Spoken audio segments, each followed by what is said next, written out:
ऐसा कोट है जो मैंने सुना था जब आप लोगों की एज में मैं था, जिसका मेरी लाइफ के ऊपर बहुत तगड़ा असर हुआ था। उस एक कोटेशन ने मेरी थिंकिंग को एक अलग डायरेक्शन दी थी। That was, live your life today as most people won't, so that you can live the rest of your life as most people can't.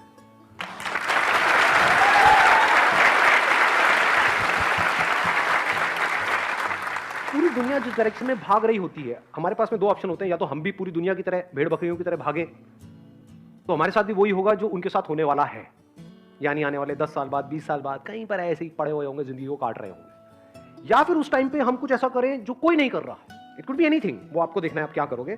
तो अगर कुछ भी ऐसा किया और अपना पूरा फोकस गोल पे डाल दिया, तो there is a strong possibility कि आने वाले टाइम में आपकी लाइफ ऐसी होगी जो बाकी के जो लोग एक डायरेक्शन में भाग रहे थे, वो अगर चाहेंगे भी तो वैसी लाइफ जी नहीं सकते, वहां तक सोच भी नहीं सकते। जीना तो बहुत दूर की बात है। जब आपके पास सब कुछ होगा, लेकिन फिर भी अपना कुछ भी खोने का डर नहीं होगा। चाहे आपके रास्ते में एक मुश्किल आए या 1000 आए, कोई फर्क नहीं पड़ता। चाहे एक आदमी आकर के आपको रोकने की कोशिश करे या 1 लाख लोग आकर के आपके सामने खड़े हो जाएं, अरे आपको रोकना तो दूर, किसी में इतना दम भी नहीं होगा कि वो आपको हिला भी सके।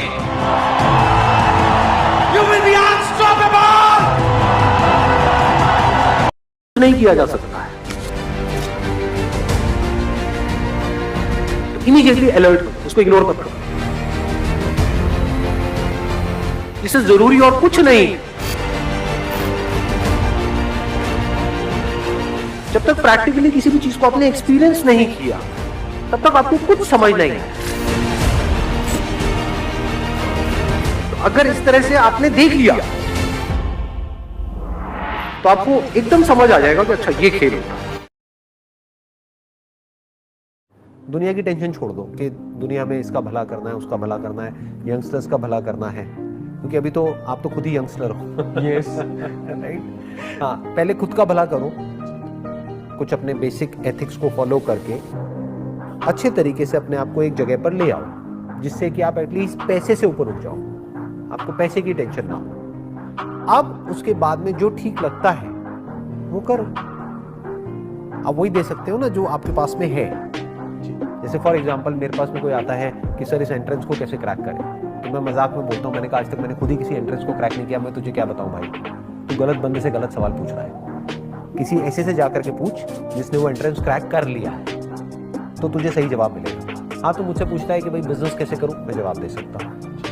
तो पहले अपनी लिमिटेशन को समझो, पहले ये समझो आपके पास में क्या है, उतना ही शेयर करो। अपने आप को क्या बोल रहे हैं सोने से पहले?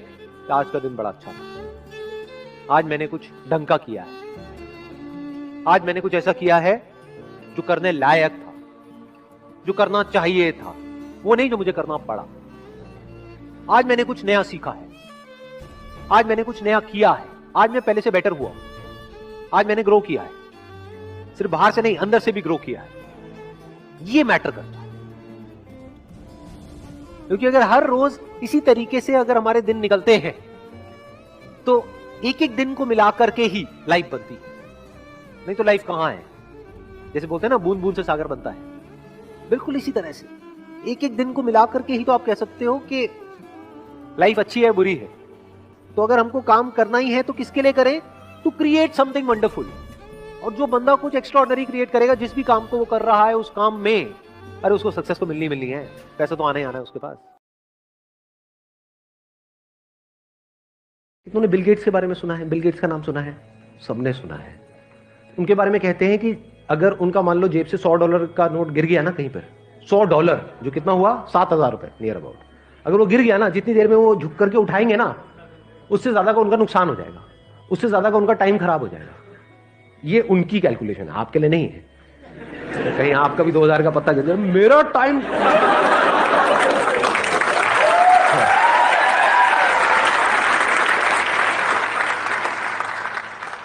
तो अब कैलकुलेट करो कि एग्जैक्टली आपके टाइम की क्या वैल्यू है आज की डेट में, बेस्ड अपॉन कि फ्यूचर में आप कहां पे हो। लाख रुपए महीना हो गया, जिसके लिए आप मानो आप महीने में 25 दिन काम करने वाले, 4-5 दिन छुट्टी उट्टी के हटा देते हैं, तो एक दिन की आपकी कितनी वैल्यू हो गई? 4,000 रुपए हो गई। दिन में 8 घंटे आप काम करने वाले हो, तो 1 घंटे की कितनी वैल्यू हो गई? 500 रुपए हो गई।